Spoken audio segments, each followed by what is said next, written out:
What's up, guys? This is my top 5 for G-Eazy, and this is kind of a monumental video because this is the first artist that I've actually had a two-way tie at number 5. So, number 5 is either Me, Myself, and I. Like, I know that's his biggest song, but to me, I don't think it's his best song. It's about how he feels like people are fake and like all these people are with him now, right? But they weren't with him when he started. So he feels like he is acquiring fake friends and he just wants to be alone. Like he doesn't want to be surrounded by all of the fake, like like yes men that are patting him on the back that didn't give a shit before. And I completely understand that's why I like the song. That's why it's at number 5. But the other tie is off of the same album, When It's Dark Out. It's called For This. It's near the end, and it just talks about how long he's been doing it. I don't know if you guys realize this. Like, I mean, anybody. I think like Eminem had the shortest wait to be famous. He had Infinite, and then he made the Slim Shady like EP, and then got signed by Dre. Nowadays, people have to make like 15 mixtapes. Like Kendrick had a shit ton of mixtapes before he got famous. Cole had a lot before he got famous. G-Eazy's had like 10 mixtapes before he got famous. So like he's been waiting like 10, 15 years to be where he's at. So when people say he's fake and hasn't put in work or he's new and doesn't know what he's doing, he's been at this for probably longer than like just as long as a Kendrick or Cole, anybody like that. He's been working, so he's already earned he's earned like this type of recognition. Um, he should have had years ago.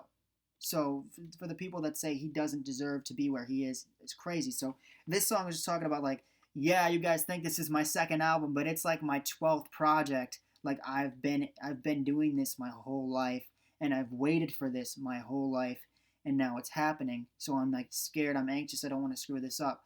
But at the same time, he knows he's been doing it long enough that he doesn't have anything to worry about. So number 5 is a two-way tie for Me, Myself, and I, and For This is my two-way tie for number 5. Number 4 is Calm Down. I love this song because he's so badass, and he has an M line in there, and he says, I'm the coldest white rapper since the one with the bleached hair. So that just like he's talking about his accomplishments. Like I've been sitting on the charts like a beach chair. My last album spent 52 weeks there. Like he's like, I've already proven myself as an MC, but you need to be ready because this is better than anything I've ever done. So he's being braggadocious, yes, but he's at the point now where he can be braggadocious and he has the catalog to back it up. So it's not like hot air and he's not talking shit. Like in rap, everybody says that they're the best, but he's like, I'm the best because I can make that raw lyrical shit, but at the same time be on the charts and make millions of dollars. He's like, I can do it all, and that Eminem line just it's crazy. Um, so that's one of the only braggadocious songs I've ever listened to that I liked because it didn't come across as fake, and he has, like I said, he has the criteria to back up everything he says on that song. Number 3, and this song I connect with because it actually inspired a verse, the one that's coming out on Friday actually, called Drive. Remember You is off of his first album, These Things Happen, and it's about how he's a womanizer, right? And girls like to get with him and whatnot, which is all fine, dandy, and cool. That's what comes with the fame. But he's like, there's this, I go everywhere. He's like, I tour all the time. I get with girls all the time, but there's one that's stuck, and he doesn't know how to deal with it because he's like, this doesn't happen. I like I said, he tours. He has been touring with Drake forever. And now he's finally been able to do his own tours and he's popular, which is great. But he's like, this girl has been stuck in my mind. Like I wanna. He talks about like moving in together, having a family, but he knows he raps, so he's touring and he can't settle down. Like he couldn't stop what he's doing to be with her, but maybe one day he could.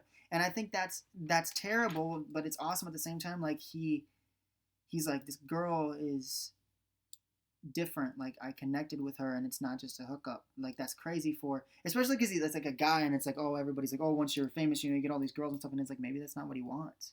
Like yeah, he's a womanizer. He says like to these girls, I am sex, but it's like he is just like any other person looking for that one, and it sucks that his dream gets in the way of his happiness, his what I got from the song. Like he longs for her, but he knows he can't have her because of what he does, which is kind of sad. But I, relate to the song. Number 2 is Sad Boy off of When It's Dark Out. And this song is kind of like Me, Myself, and I, but it's more like from the perspective of everybody saying, he says, Gerald, what the fuck is wrong, man? Cheer the fuck up, you asshole. Like, you have everything everybody ever wanted, anybody could want, and you still feel like shit. And, like, it's torture. Like, the fame is terrible. Like, you say you want it until you have it, and then you want to give it back. You can't turn it off. You can't go anywhere. You can't go to the mall. Can't go to Target to buy shit. Can't go to Walmart to, you can't go out in public without a fucking crowd being around you. And he talks about, like, internally how he, when, like, looking back, he's like, I remember looking back, wishing I was stepping on award show carpets while still on the couch, and how my mom's unemployment checks wouldn't stretch far. Now I can superhero save the day, cop her next car. Like, he's like, yeah, I came from nothing, and I'm where I wanted to be, but what I wanted is not what's happening. He's like, it's not as all glitz and glam and happy as everybody says it is. Just because you have money doesn't mean that you're happy. I think he's coming to that realization that, and I realized it too, like, you need money, but money isn't everything.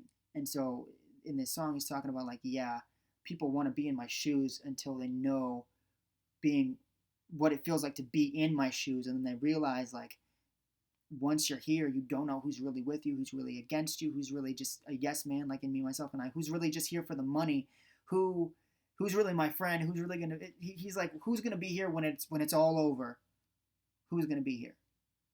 And he's scared of what's gonna happen when it's all over. So he's gonna ride the wave until, obviously he can't, but he's like worried. He's like, he realizes that no matter how much money you have, or how much fame, or how many fans, or how many YouTube views, or how many chart toppers you have, that doesn't, it gives you validation as an artist, but that might not give you all the satisfaction that you need. You know what I mean? Like, you always want more, and you always have to top yourself, and that kind of fucks with your head. And then number 1, and my God, this is my favorite G-Eazy song, obviously because it's at number 1, but Everything Will Be Okay. He actually said in an interview that he wishes he could take this off the album, and thank God they did not let him do that, because it's so personal. Like, he talks about, like, when he left to pursue his rap career. Sorry about this slip up, but how everybody's like, oh, you won't make it, you won't come back for us, and you won't have the relationships, you won't care about us when you get famous.